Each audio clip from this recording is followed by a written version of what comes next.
Well, good morning, everyone. Buenos dias, bom dia.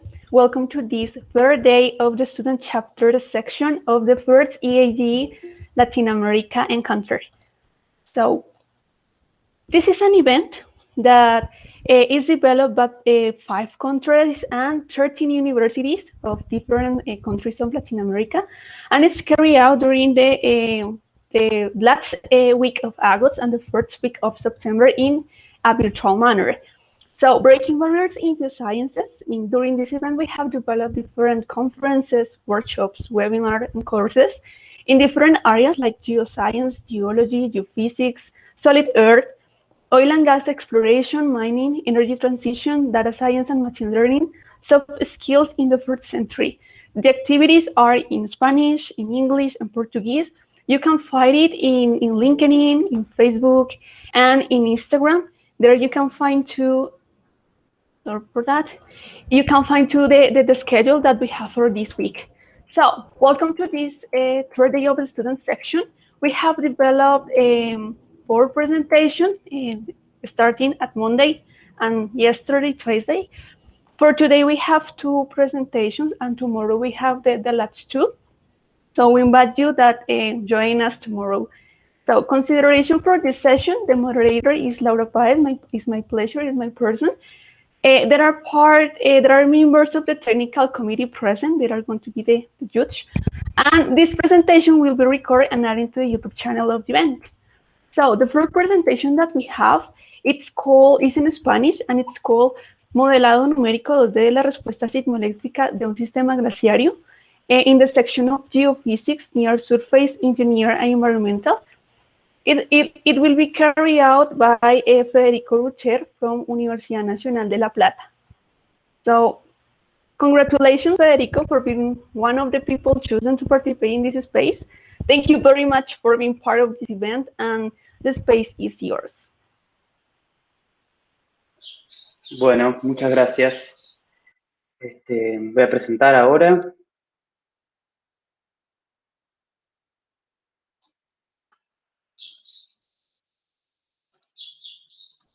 Ahí pueden confirmarme si están viendo la presentación. Sí, Federico, se observa perfecto. Bueno, en primer lugar, me presento, mi nombre es Federico Bucher, soy geofísico de la Universidad Nacional de La Plata y estoy realizando la carrera de doctorado en geofísica en el marco de una beca doctoral de CONICET. Bueno, en primer lugar quería agradecer a todas las personas que están organizando este evento y a los que hoy se encuentran presentes. Me parece muy importante que tengamos este tipo de encuentros regionales latinoamericanos, los festejo. Bueno, ahora pasando a lo que es la presentación, este trabajo que voy a contarles se titula Modelado numérico 2D de la respuesta sismoeléctrica a un sistema glaciario. Y además de mi autoría, tiene la de los doctores Zisserman, Monachesi y Castroman, todos pertenecientes al grupo de trabajo de geofísica aplicada.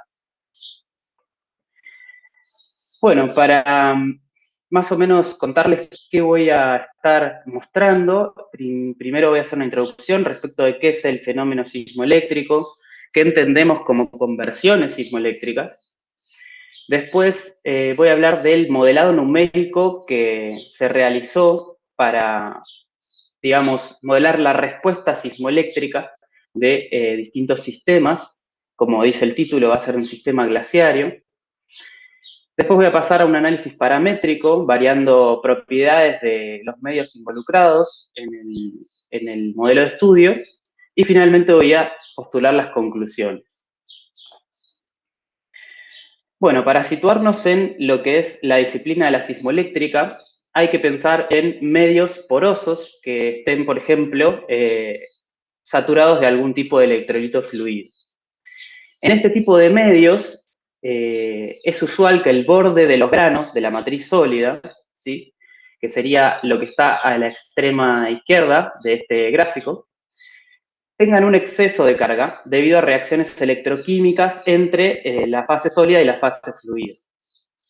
También debido a esto, del lado del electrolito, se forma una capa, denominada capa de Stern, que contiene iones de carga opuesta a los que están en el mineral sólido, de manera de balancear parcialmente la acumulación de cargas.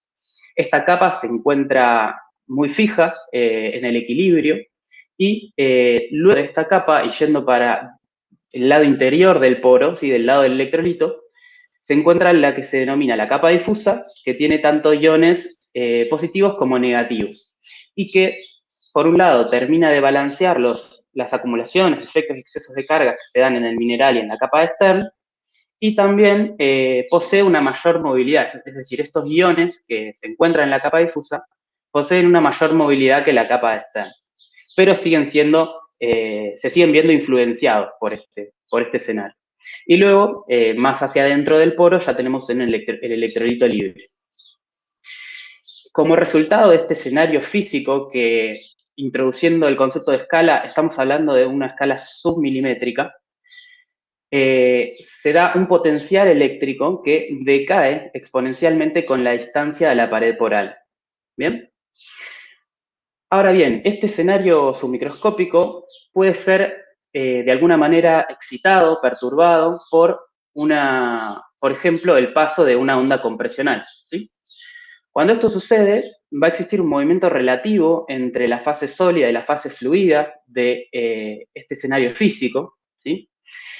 Y esto va a generar que los iones móviles de la capa difusa, sobre todo, van a generar corrientes eléctricas, que estas corrientes eléctricas a su vez, variables en el tiempo, producen campos electromagnéticos. De esta manera es como se produce la conversión de energía sísmica, que está en forma de una onda compresional, en energía electromagnética en forma de campos electromagnéticos. Y es lo que denominamos la sismoeléctrica, ¿sí?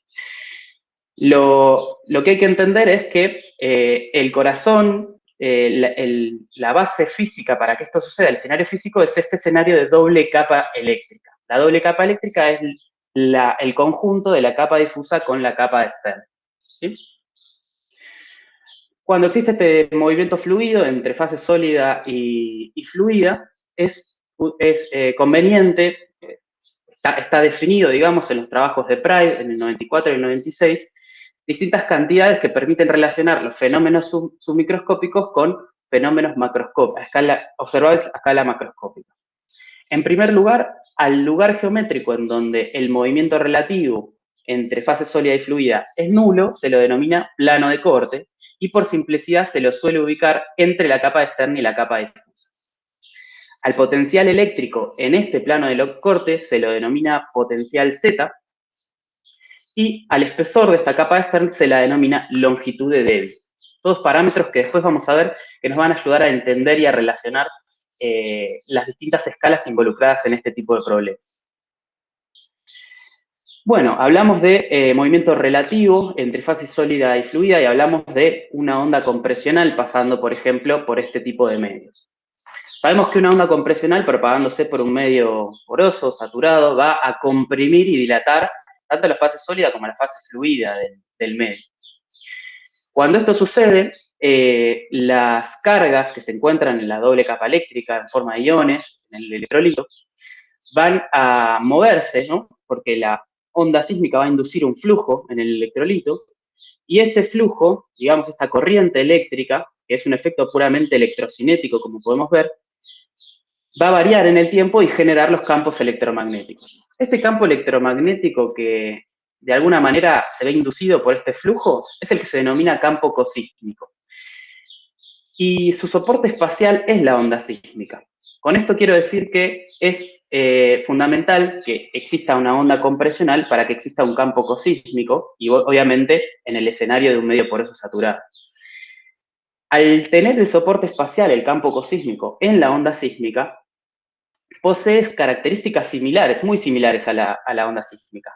Principalmente, su velocidad de propagación del campo eléctrico va a ser la velocidad sísmica, porque viaja con ella, y su amplitud también va a ser una amplitud proporcional a la del campo sísmico. Y en los registros de campo eléctrico, por ejemplo, de campo eléctrico en función del offset, va a ser la señal que se aprecie con mayor claridad y con mayor amplitud.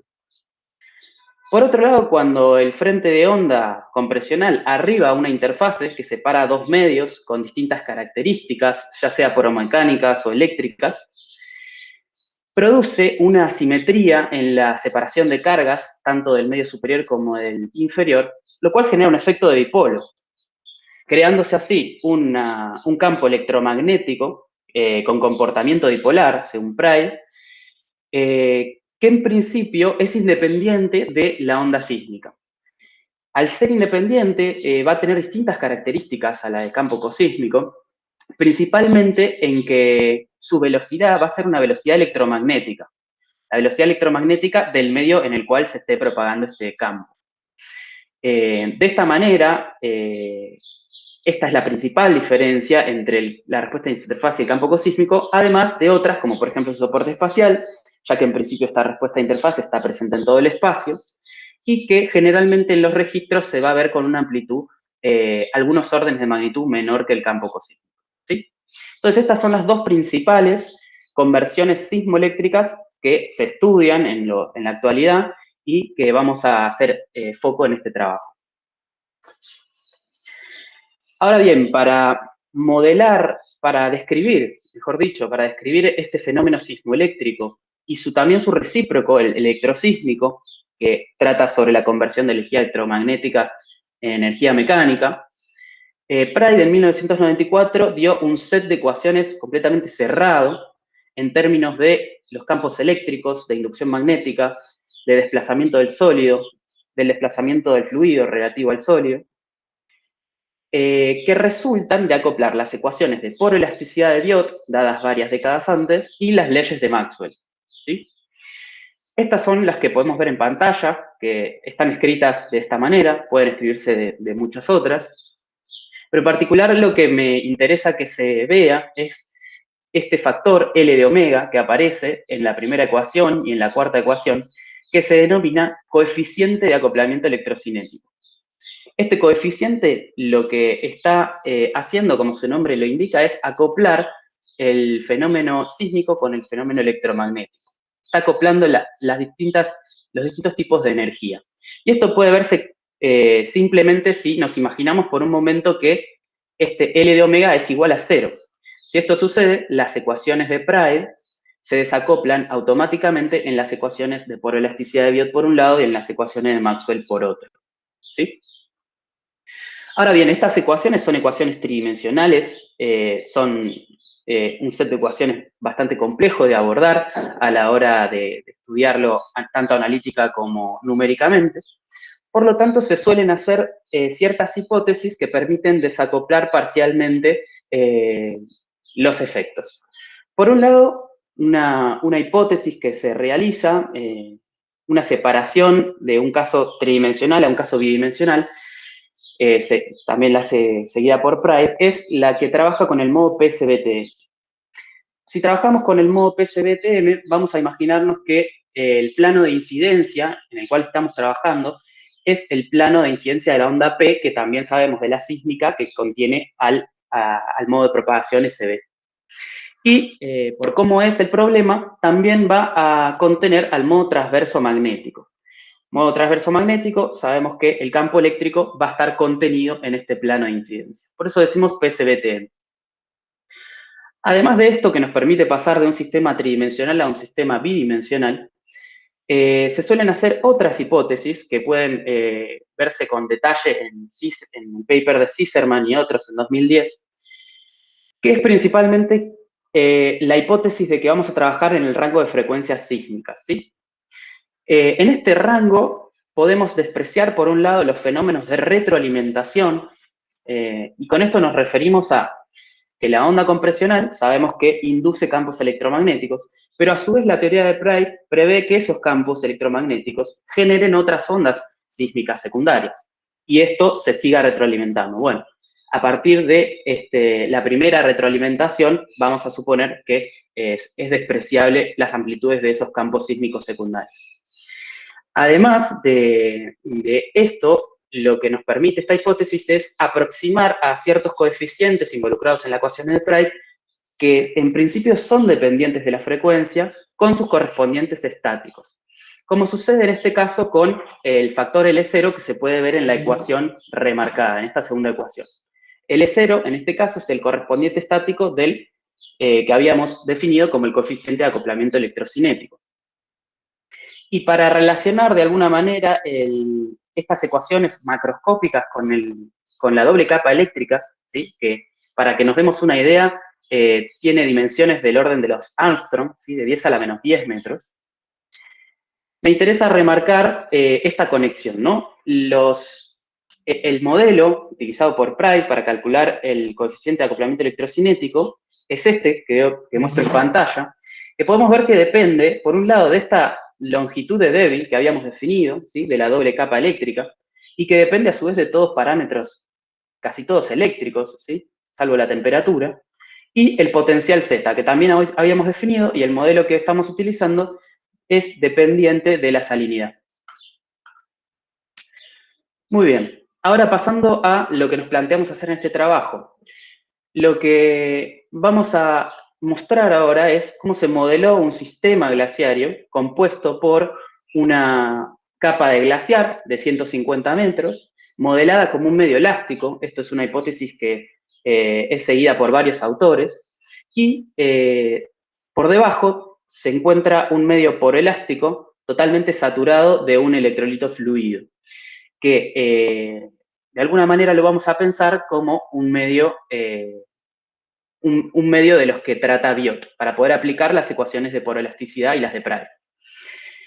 Para calcular la respuesta sismoeléctrica de este sistema compuesto, este sistema glaciario compuesto, ubicamos una fuente compresional a 5 metros de profundidad, ¿sí? Y a offset 0, y un receptor ubicado en la superficie, ¿sí?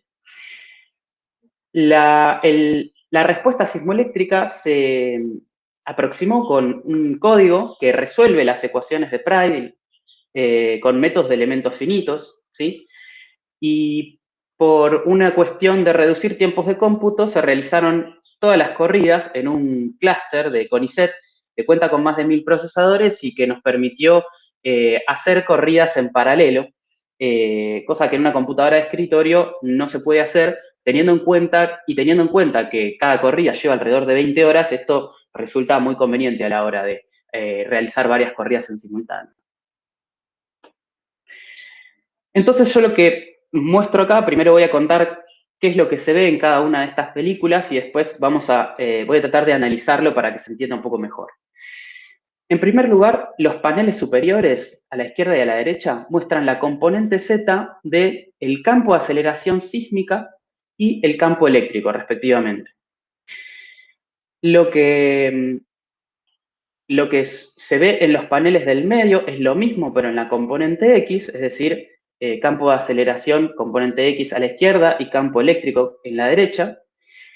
Y en el gráfico inferior lo que muestro es lo que va registrando el receptor ubicado en superficie, ¿sí? Entonces, de alguna manera, obviamente que todas estas películas están sincronizadas y lo que a mí me interesa es que se entienda ahora qué es lo que estamos viendo. Por un lado, vamos a separarlo en 3 etapas. La primera etapa es en la cual la onda sísmica solamente se está propagando por el medio elástico, ¿sí? ¿Qué está sucediendo en esta etapa? Lo que está sucediendo es que la onda sísmica, al solamente propagarse por el medio elástico, no está induciendo ningún tipo de campos electromagnéticos, porque el medio elástico, el glaciar, no poroso, no va a contener fluido, por ende no va a contener doble capa eléctrica y por ende no va a producir ningún tipo de campo eléctrico, ni magnético. Y esto se puede ver reflejado en las películas de campo eléctrico a la derecha, donde en esa etapa no hay ningún tipo de excitación, ¿sí? Ningún tipo de registro. Luego la segunda etapa está dada cuando la onda sísmica arriba a lo que se denomina la primera zona de Fresnel de la interfase entre el medio glaciar y el medio sustrato.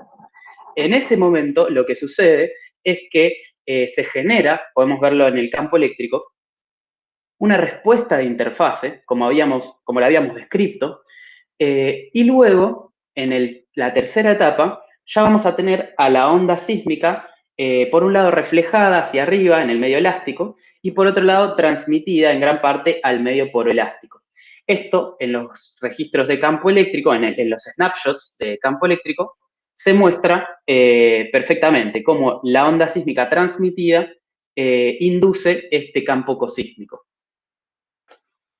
Y para de alguna manera detenernos en una imagen de la segunda etapa y la tercera etapa, que son las etapas en donde vamos a tener campos eléctricos, yo lo que muestro es, en principio, uno de esos instantes de la segunda etapa, en los paneles superiores, en donde la onda sísmica está arribando a la interfase que separa los medios y está generando este campo electromagnético que en el medio superior tiene un comportamiento, como podemos ver por sus lóbulos, dipolar. Nítidamente se puede ver ese comportamiento dipolar. Y ese comportamiento del cual habla Pride en sus publicaciones. Por lo tanto, de esta manera podemos validar que el código está funcionando correctamente y que la respuesta de interfase tiene efectivamente este comportamiento. Por otro lado, en la tercera etapa, que son los gráficos inferiores, podemos ver cómo la onda transmitida está generando los campos electromagnéticos en el sustrato rocoso y también en los bordes de este frente de onda, o sea, los lugares donde el frente de onda está arribando a la superficie, que separa los medios, también están generándose pequeñas respuestas de interfase, ¿sí? Se pueden ver esos pequeños dipolos. Bueno, continuando con el trabajo, lo que se realizó fue un análisis paramétrico haciendo variar las propiedades del sustrato rocoso.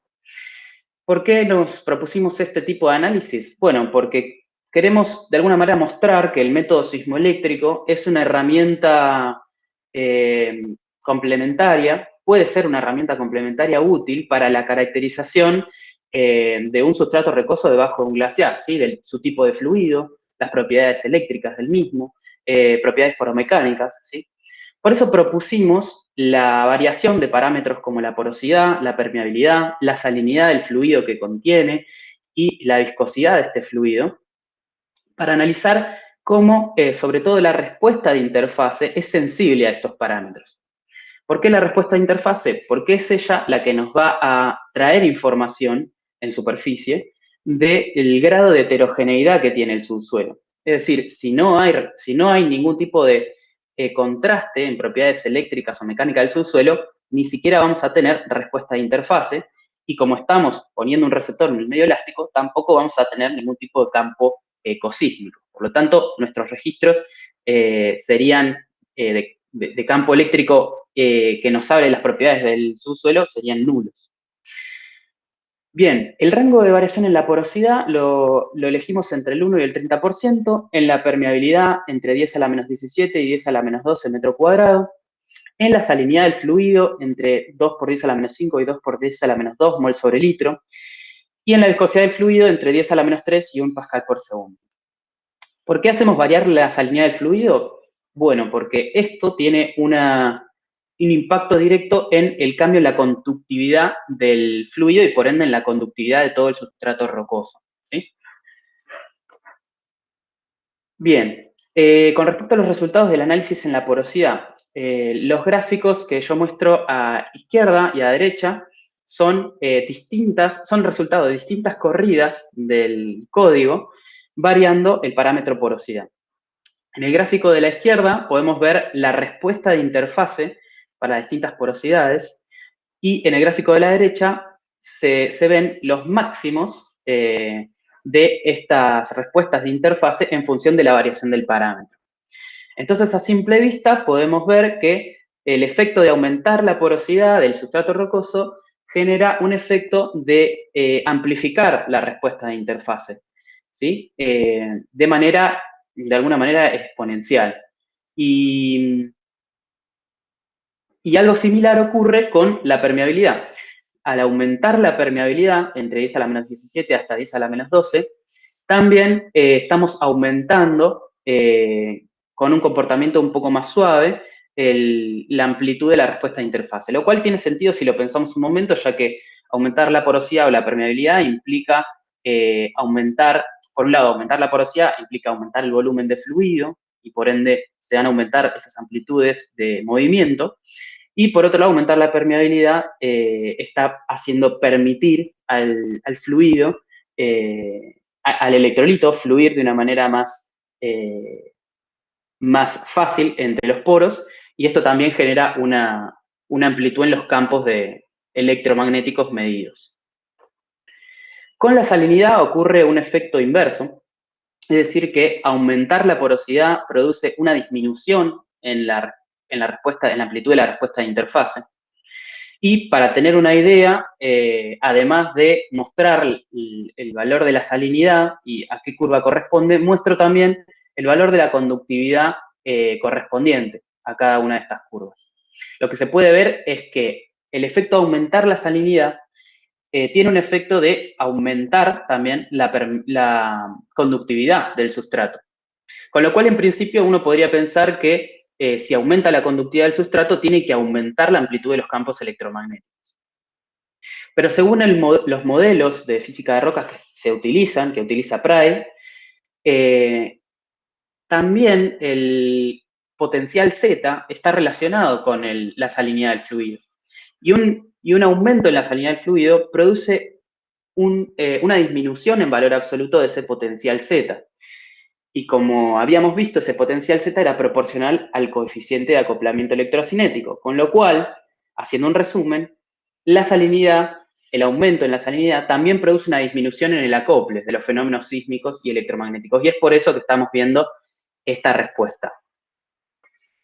Y finalmente, la viscosidad del fluido tiene un efecto similar al de la salinidad, es decir, cuando aumentamos la viscosidad del fluido, decrece la amplitud de la respuesta de interfase, lo cual es un poco más intuitivo, ya que aumentar la viscosidad requiere que el electrolito sea menos fluido, le cueste más moverse, es decir, que la potencia de estos campos electromagnéticos va a ser menor. Y ahora, con respecto a las conclusiones, vimos que el método es aplicable al modelado de un sistema glaciario, ¿sí? Pudimos observar los campos tanto sísmicos como electromagnéticos asociados a la onda compresional que disparamos. Vimos el comportamiento dipolar de la respuesta de interfase que se menciona en los trabajos fundadores de Pray, de esta teoría. Y finalmente dimos una idea de cómo este sistema glaciario influye en la amplitud de la respuesta de interfase, ¿sí? En parámetros como la porosidad, en permeabilidad, que vimos que aumentar estos tipos de parámetros generan una amplitud, una amplificación de la respuesta de interfase, y la viscosidad y la salinidad del fluido, que generan un efecto contrario. Algunas referencias que utilizamos para el trabajo son las que muestro en pantalla. En particular, esta primera muestra trabajos hechos con datos experimentales, ¿sí? Que demuestran la existencia de este fenómeno sismoeléctrico en la realidad. La segunda nos ayudó a entender cómo se realiza el modelado de un glaciar, de un sistema glaciario, con modelos numéricos, y en la tercera se puede ver los primeros resultados de este código que fue para este trabajo un poco modificado, y las hipótesis que se realizan para poder simplificar las ecuaciones de Pray. Así que eso es todo lo que tenía para contar. Muchísimas gracias nuevamente por darme el espacio y por escucharme. Y bueno, dejo mi contacto por si hay algunas cosas que se quieran charlar aparte. Y obviamente si tienen algún tipo de preguntas, estoy dispuesto a responderlas. Bueno, muchas gracias.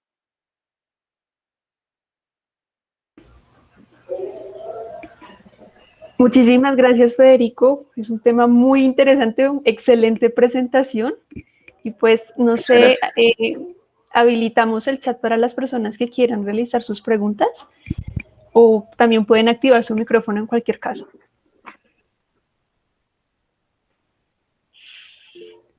Sí, capítulo estudiantil de AGECIPET, por favor. Hola, muy buenos días a todos. Federico, muchas gracias por tu presentación. Mi pregunta iba más en cuanto a uno de los parámetros que analizaron No sé si podrías devolverte a Sí. ellos. ¿Cuál de todos? Allí donde tienes el mouse. Bien. Listo. Ahí se muestra que con la permeabilidad, ese máximo como que va aumentando hasta cierto punto, pero mira que hay como un valle, ¿cierto? En el penúltimo dato. Sí. ¿Eso por qué se da? Eso no lo pensamos en realidad. A mí también me llamó la atención en un principio y en un momento pensé que había sido un error de corridas, así que realicé nuevamente esa corrida, pero el valor del máximo de amplitud seguía siendo el mismo. Es una característica o sea, pensar en por qué se da ese valle es un problema en el cual hay que tener en cuenta un montón de aproximaciones que se hacen para representar medios poroelásticos, ¿sí? Aproximaciones que hace Biot y que se hacen con Pride, modelos de física de rocas y el grado de acoplamiento que tienen las cosas, no, digamos, no es algo totalmente lineal, pero es interesante de profundizar, digamos. Pero no estudiamos por qué particularmente este valor anómalo. Ok, entiendo. Muchas gracias. De nada.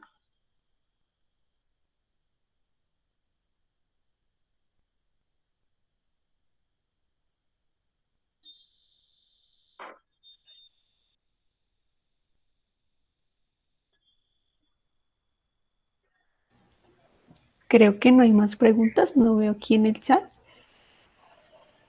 Entonces, muchísimas gracias, Federico, por tu presentación, por participar en nuestro evento desde el comité organizador y pues también desde el comité técnico. Agradecemos mucho a los estudiantes que se animaron a participar y que pues son parte, digamos, de esta gran comunidad EAGE. Este evento pues conecta muchos capítulos a nivel Latinoamérica y pues también chicos que pues no solo son de posgrado, sino también son de pregrado y pues nos expande un poquito más nuestros horizontes a nivel de geociencias, de geofísica. Entonces, muchas gracias, tu presentación estuvo súper increíble.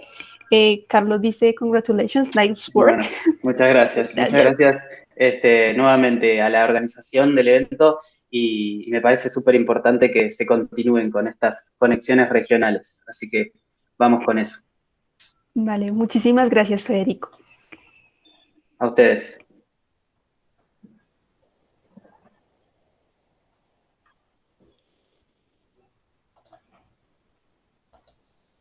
Okay, now we are going to proceed with our second presentation. So,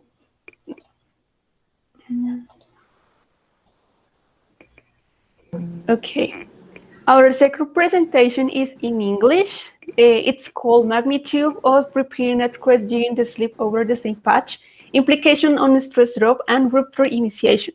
It will be carried out by Sofía Cubillos from Universidad Nacional de Colombia. Thank you so much, Sofía, for being part of our event, and the screen is yours.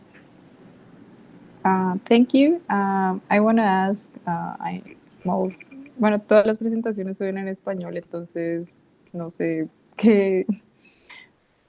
Okay, no worry. Entonces, no sé si la hago en español o en inglés, pues yo creería que en español. Pues tengo las diapositivas, sí, entonces, ok, vale, gracias. Listo. ¿Ya pueden ver mi pantalla? Sí, Sofía, te pongo ver la pantalla bien. Listo. Tampoco. Esto es.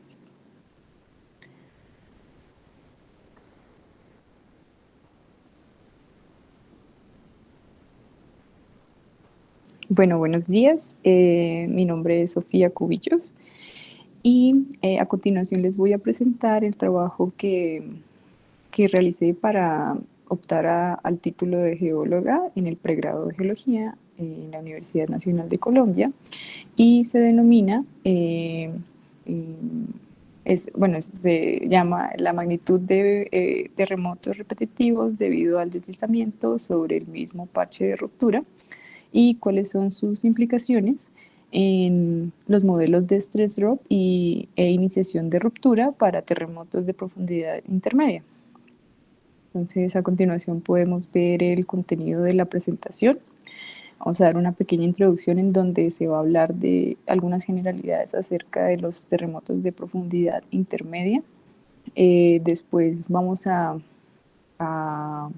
hablar un poco más de el conjunto de datos que se tomó como referencia, y es un nido de profundidad intermedia que se encuentra en Colombia, que se denomina nido de Bucaramanga, y cuáles son los mecanismos de ruptura que gobiernan la generación de terremotos de profundidad intermedia, dadas sus condiciones de alta temperatura y alta presión. La metodología que se implementó, en donde se menciona la relocalización de los eventos y una metodología de clustering de estos eventos, los resultados que consisten en análisis espectral y el desarrollo de un modelo numérico de ruptura. Finalmente se discute y se encuentran las aplicaciones de los resultados y se presentan las referencias. Bueno, el objetivo general del trabajo es proponer un modelo de ruptura, un modelo numérico, basado en la definición de parámetros cinemáticos. ¿Cuáles son estos parámetros cinemáticos? Van a ser el deslizamiento, la velocidad de ruptura y el área de ruptura, en un mecanismo que sea capaz de explicar por qué los terremotos del Nido Bucaramanga tienen esta particularidad que los hace únicos alrededor del mundo, y es que a pesar de tener magnitudes diferentes, tienen formas de onda prácticamente iguales, y por ende, si calculamos qué tan parecidas son entre ellas a partir de coeficientes de correlación, también tienen la cualidad de tener coeficientes de correlación muy altos. A manera de introducción, algunas generalidades de los terremotos de profundidad intermedia, que van a estar ubicados en este rango de 50 a 300 kilómetros de profundidad. Y en este diagrama vamos a ver que están delimitados en este rango de colores azules, y los vamos a encontrar ubicados a lo largo de márgenes de subducción. Entonces son terremotos que están asociados a un ambiente de subducción en un rango de la placa que subduce de 50 a 300 kilómetros de profundidad. Uno de cada 4 terremotos que se observa globalmente corresponde a este rango de profundidades, y a pesar de ser lejanos a la superficie y por ende tener una atenuación grande, son una fuente significativa de riesgo sísmico, puesto que hay eventos como el que ocurrió en Chile en 1939 que representan decenas de miles de fatalidades. Otras consideraciones es que sus condiciones de presión y temperatura no sostienen regímenes frágiles, sostienen regímenes de ruptura dúctil, en donde los mecanismos que los generan son algo diferentes a los terremotos que se generan en superficie, que sí están gobernados por regímenes frágiles. También que no estén bien definidos sus regímenes de recurrencia, es decir, no hay un evento principal y el evento y las réplicas y los sismos antecesores, no hay una linearidad entre la ocurrencia de estos eventos. La verdad, su comportamiento es bastante aleatorio en el tiempo, su distribución. Entonces eso también dificulta un poco su estudio. Con respecto a los datos que se tomaron de entrada, se escogieron una población de sismos que ocurren en un nido de profundidad intermedia ubicado en el margen nororiental de Colombia, en este recuadro rojo. También se puede ver la distribución de la red de estaciones sísmicas que captan los eventos que ocurren en este nido de Bucaramanga. Y también me pareció pertinente incluir la definición de un nido sísmico, que es una aglomeración densa de terremotos por unidad de volumen que persiste a lo largo del tiempo y cuya actividad sísmica es sustancialmente mayor a sus alrededores. Acá hay algunas cifras que permiten como visualizar cuál es la actividad de este nido sísmico en Bucaramanga, y es que presenta una densidad de terremotos de 8.000 terremotos por año, una frecuencia de un terremoto por hora, cosa que es pues, bastante grande, un valor bastante alto, perdón. Las dimensiones de la fuente son reducidas y varían de 11 a 25 kilómetros cúbicos. Y este nido, con respecto a los otros dos que existen o que se han reportado para otras partes del mundo, es el nido que presenta una mayor concentración por una unidad de volumen más pequeña. Y se ha registrado un terremoto 6.3 en el 2015, que representa el mayor evento que ha sucedido, y pues es una fuente de riesgo sísmico para esta población que pues está acostumbrada a sentir bastantes sismos al día y en el año y en su vida. Bueno, el marco teórico, para contextualizar un poco, el margen tectónico que explica la generación de este nido es un aspecto bastante controversial. Como podemos ver en este diagrama, Colombia está siendo subducida hacia el norte por la placa Caribe y hacia el occidente por la placa de Nazca. Entonces hay autores que han propuesto que este nido se puede deber a caracteres interplaca de la placa de Nazca o caracteres interplaca de la placa del Caribe, y hay otros autores que han propuesto la interacción de la placa Nazca y Caribe. En este diagrama que presento acá se puede ver que se asocia un segmento de placa dentro de la placa del Caribe, de la placa de Nazca, perdón. Y ese desgarre que presenta en esta zona está explicando la generación continua de esta sismicidad a lo largo del tiempo. Como les había dicho, las condiciones físicas que gobiernan la generación entre 50 y 300 kilómetros de profundidad no permiten un régimen frágil, y por ende se han propuesto numerosos mecanismos físicos que explican la generación de estos terremotos en ese rango de presiones que superan los 3000 gigapascales. Entonces, la primera es un debilitamiento por la deshidratación de minerales hidratados de la placa que subduce. La segunda es un fallamiento transformante, en donde si debido a la generación de un material, la cizalla al lado y lado genera la generación de un material fino, y si ese material fino alcanza cierto umbral, pues se genera una falla transformante, como por la diferencia entre granulometría, como se puede ver en el diagrama. Y finalmente, si hay una cizalla que ocurre a unas tasas más rápidas, a la cual se genera un calentamiento producto de esa cizalla, se genera un tipo de proceso que se le denomina cizalla por desestabilización termal, cuyo secuencia se ejemplifica en este diagrama.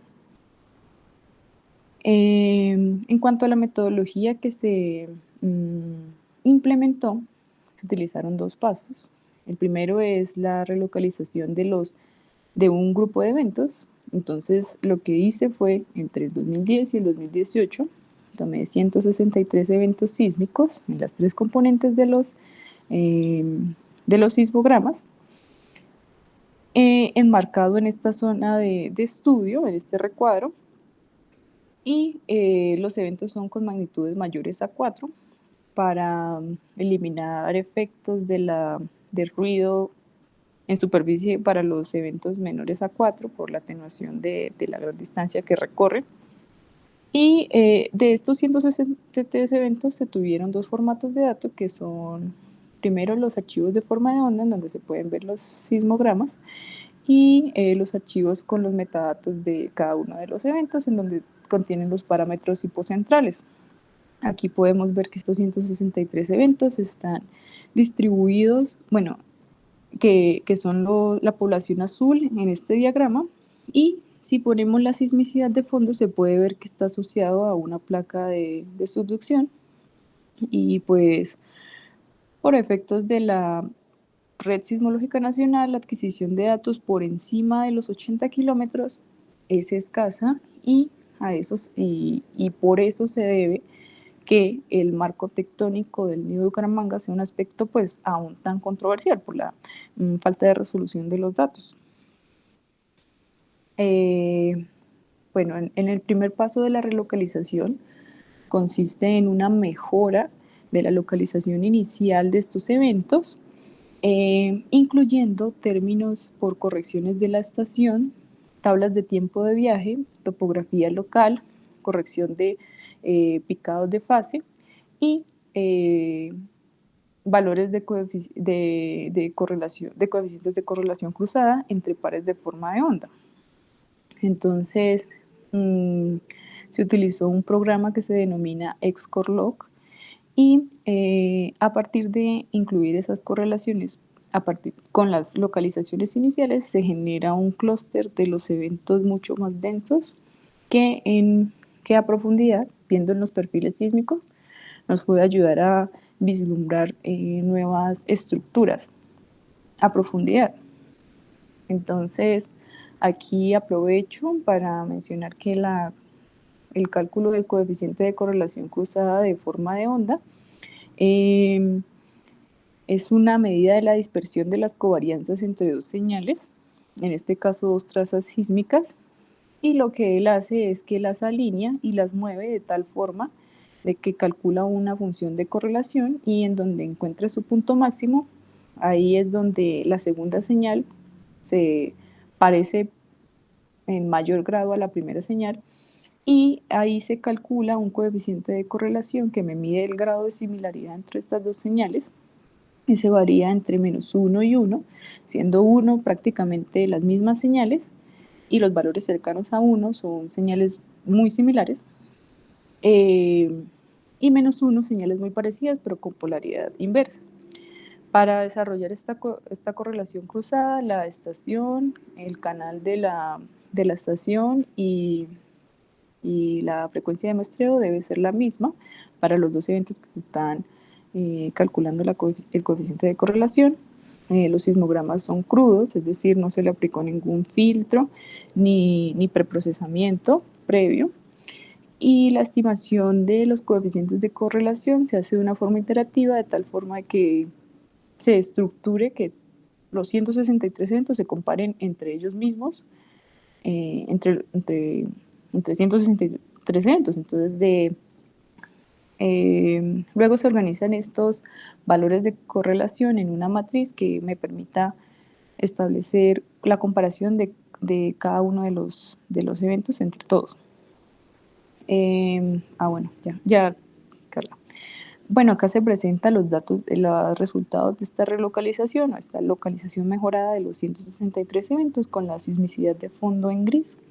Y lo más importante que podemos resaltar de esta relocalización es que en los perfiles de sismicidad orientados en diferentes direcciones se puede observar algunas estructuras subhorizontales y subverticales que en la literatura, como presenta en este diagrama de acá, se han asociado a algunos caracteres intraplaca, como terminación de placa, desgarre de placa y contorsión de placa, o a caracteres interplaca, en donde se presenta el sobrelapamiento y la colisión entre dos placas.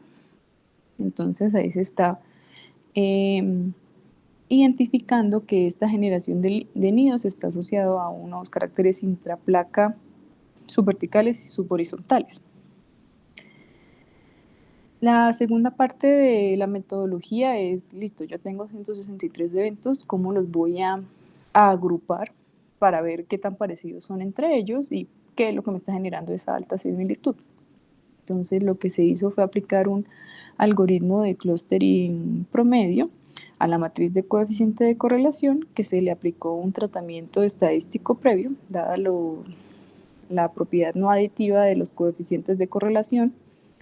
Este algoritmo me permite generar un dendrograma que yo lo puedo truncar a partir de un valor.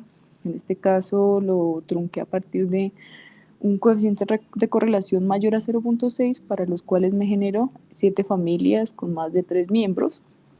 Entonces cada una de las familias va a tener un grupo de eventos, un grupo de los 163 eventos, los cuales voy a empezar a comparar. Finalmente, para proponer el código numérico de ruptura, se implementó un código numérico de Qutman que simula el tren a partir de un método de onda discreto, simula el tren de viaje de una puente puntual a unas estaciones hipotéticas, en donde yo puedo variar las cualidades de este plano de falla y él me va a representar los sismogramas sintéticos para estas 9 estaciones. También me va a representar la distribución del deslizamiento en el parche y la distribución del tiempo de ruptura a partir de un modelo de ruptura circular, a partir de las relaciones que propone un modelo de ruptura circular de Brun 1970.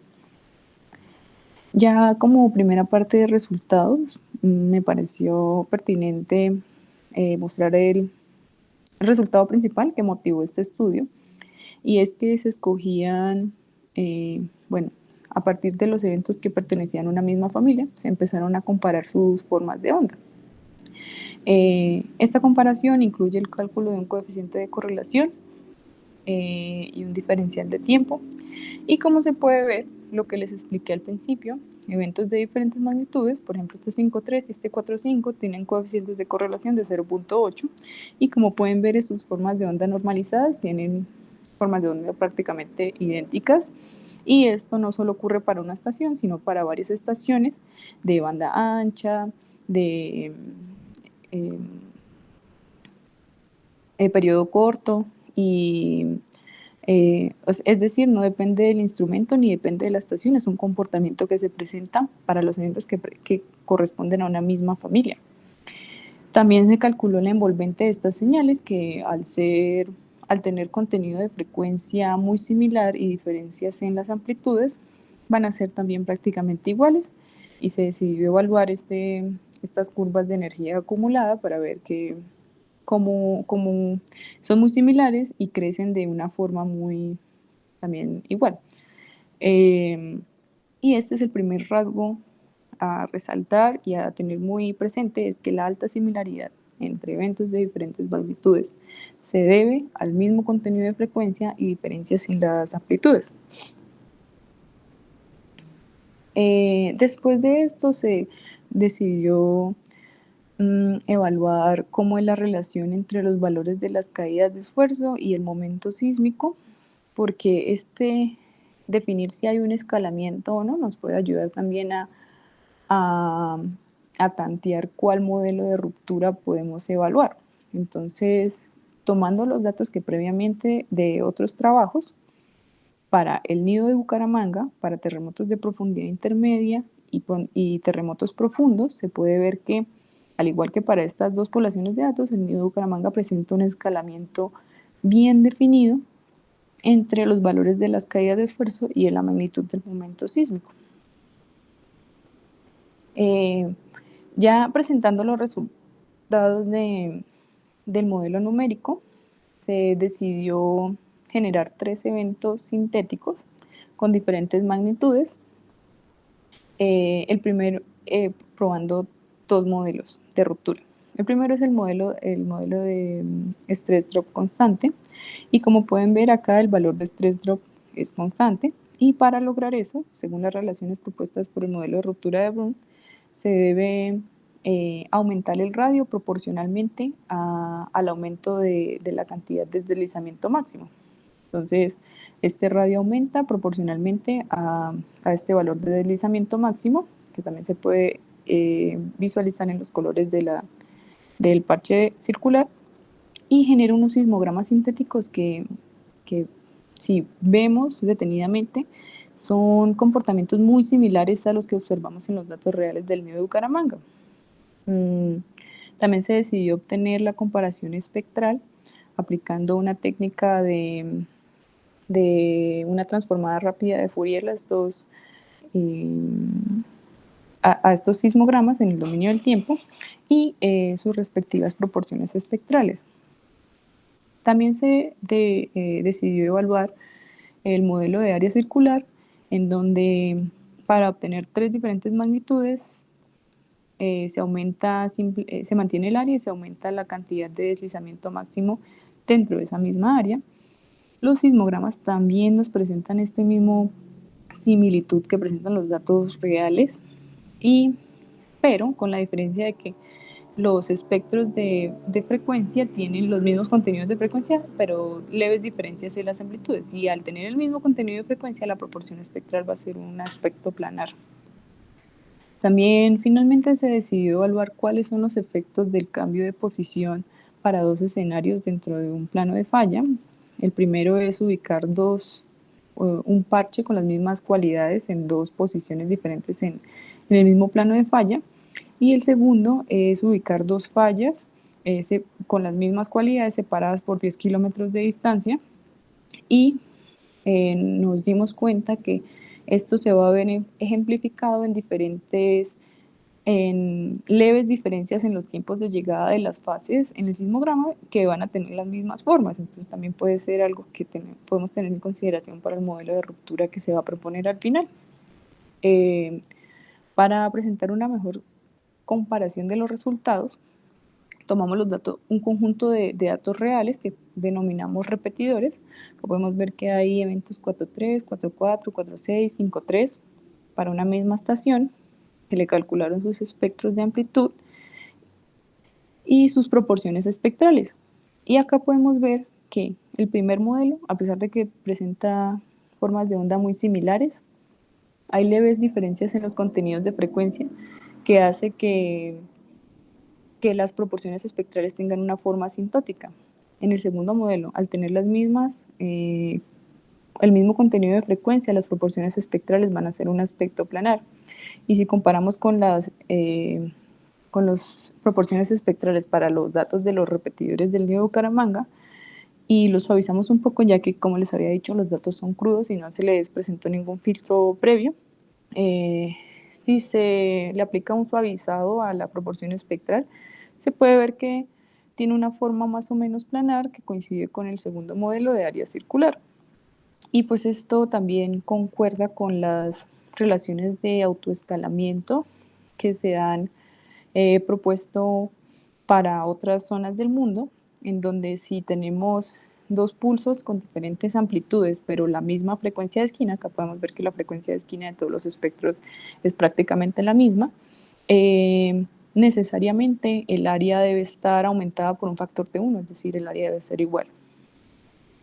Finalmente, podemos proponer un modelo de ruptura en donde para un ambiente de subducción, no sabemos cuál porque el objetivo del trabajo no era a nivel regional, sino más a nivel local, a nivel de la ruptura de estos terremotos. Ubicamos unos planos subverticales o subhorizontales que identificamos en las relocalizaciones. Dentro de estos planos de falla estarían albergados parches parches circulares de dimensiones constantes que me permitan generar terremotos de diferentes magnitudes con formas de onda muy similares en diferentes años, ¿sí? No necesariamente van a estar asociados en el mismo intervalo de recurrencia. Y también hay que mencionar que este modelo de área circular es acorde con las relaciones de escalamiento entre el estrés drop y el momento sísmico que se han calculado para el Nido de Bucaramanga. Bueno, ¿cuál es la implicación de esto? Conocer el mecanismo de ruptura de este nido, que es una fuente potencial de riesgo, ya que les comenté que ha tenido varios eventos con magnitudes mayores a 5 a lo largo de los años.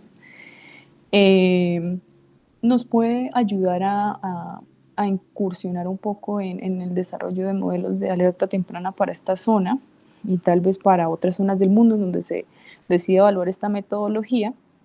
Y es que dado que las formas de onda de eventos de diferentes magnitudes que se asocian a una misma familia se diferencian desde el inicio, se pueden utilizar las curvas de energía acumulada para establecer una relación entre este aumento de la pendiente y la magnitud eventual que alcanzaron esos sismos. Teniendo en cuenta estos dos parámetros, se puede aplicar un modelo similar a los que se han aplicado para el desarrollo de mecanismos de sistemas de alerta temprana para California, como en el trabajo de Allen en 2005, en donde si se encuentra una relación lineal entre un parámetro, en este caso es el periodo de tiempo dominante, y podemos incluir la pendiente de las curvas de la energía acumulada con respecto a la magnitud, se puede establecer una relación lineal simple para eventos que pertenezcan a una misma familia, y en los primeros segundos de registro, calculando esta pendiente, antes de que lleguen las ondas dañinas a superficie, es decir, las superficiales, se puede estimar qué magnitud alcanza este evento en un margen de 10 a 5 segundos antes de que golpeen las ondas superficiales a la población. Entonces, bueno, acá presento las conclusiones y resumimos que el nido de Bucaramanga, los perfiles sísmicos que se desarrollaron en el nido de Bucaramanga permitieron asociar la ocurrencia de estos eventos a caracteres intraplaca, enmarcados en un ambiente de subducción entre 140 y 160 kilómetros de profundidad.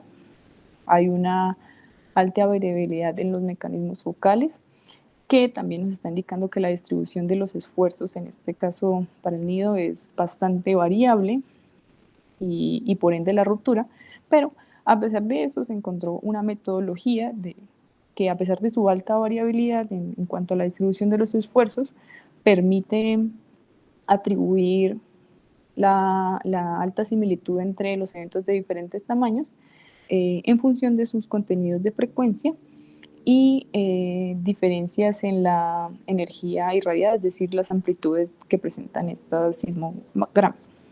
La comparación espectral nos permitió asociar el mecanismo de ruptura a un modelo de área circular para los sismos del nido de Bucaramanga, y los modelos,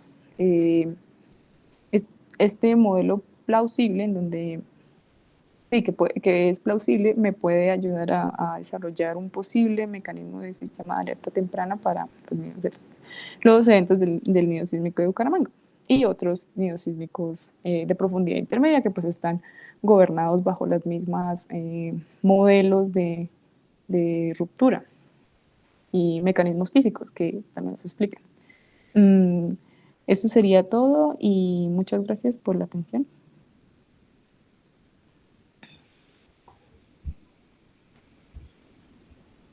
Muchísimas gracias, Sofía, por tu presentación. Es un muy buen trabajo, es bastante interesante.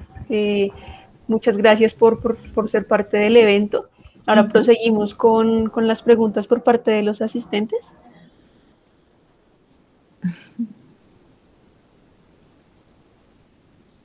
Pueden habilitar el chat o también abrir el micrófono, como les quede mejor. Oh.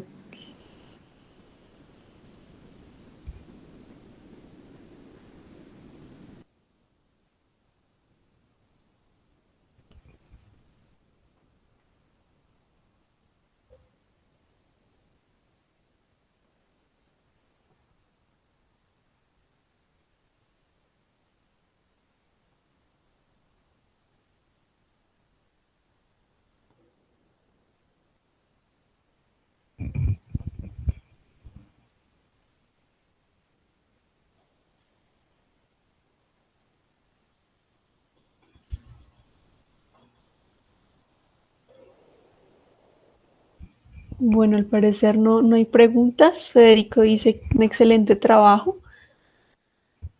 No sé si alguien más quiere agregar algo. Damos por finalizada la sesión del día de hoy.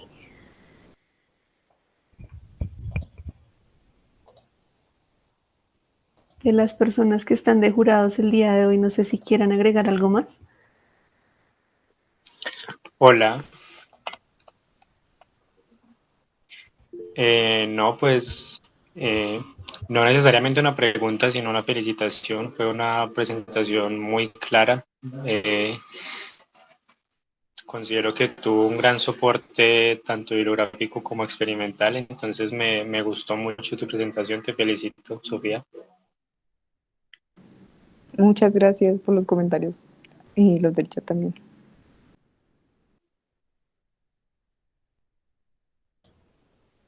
Listo, muchas gracias a todos los participantes, a los dos ponentes del día de hoy, a Federico, a Sofía, fueron muy buenas presentaciones, unos excelentes trabajos.